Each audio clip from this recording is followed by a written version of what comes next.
Welcome to the start of the second year of this channel. And let's hope that this year is as good as the last year was to us. This is also the start of a new format that we're doing. Instead of having 4-minute videos, now we're going to have 5-minute videos.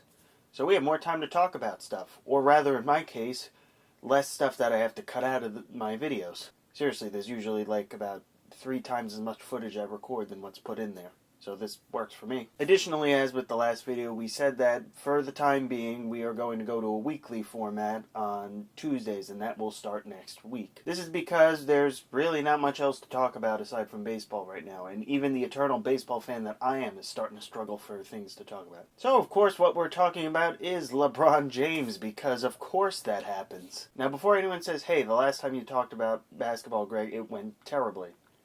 First of all, I'm not doing a character analysis of Lonzo Ball ever again. So, for anyone who lives under a rock, LeBron James has signed a massive 4-year deal to go to the LA Lakers. After the signing, they complemented their roster with signings of Lance Stevenson, JaVale McGee, and Rajon Rondo. Now, personally, while I don't care about basketball too much, looking at the facts, this is a move that the Lakers had to make. The Lakers are one of the more storied franchises in basketball, especially in recent memory with the Kobe Bryant era. But even at the end of that, the Lakers were falling apart. Not having made the postseason since 2012,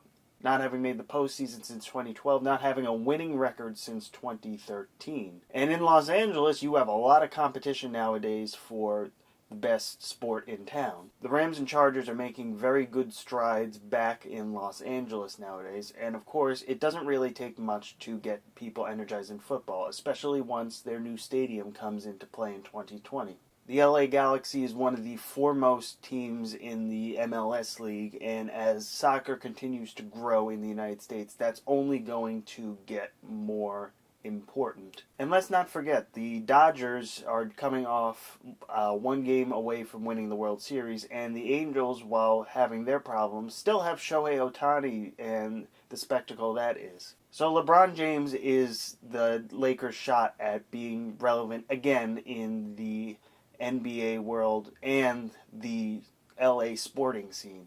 I do have one concern though, and this was partially brought up when I was watching a Diamondbacks game.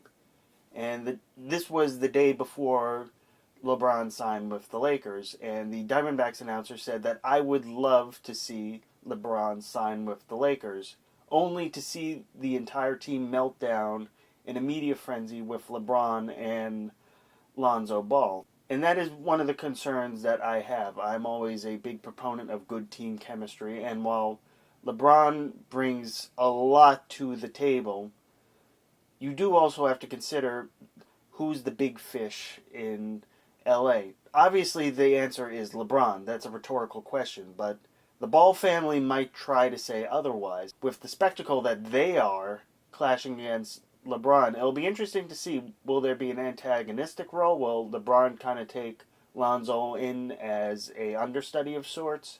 Will nothing of either happen? This is only something time will really tell. Another interesting thing that came from this, between LeBron and all the other signings in the NBA, all NBA MVPs who are currently active are now in the Western Conference. And this kind of brings me to my second point of this thing, that New York, where I live in, it's a great sports town.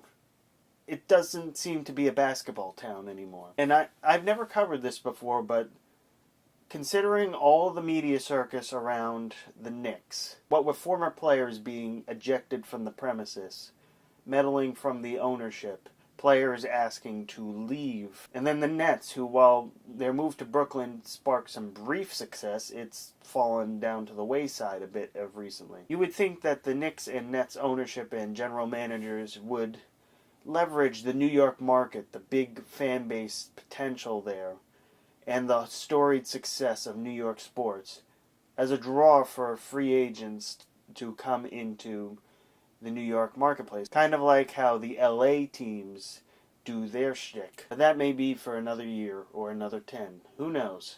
Maybe we'll cover it. Until next time, see you then.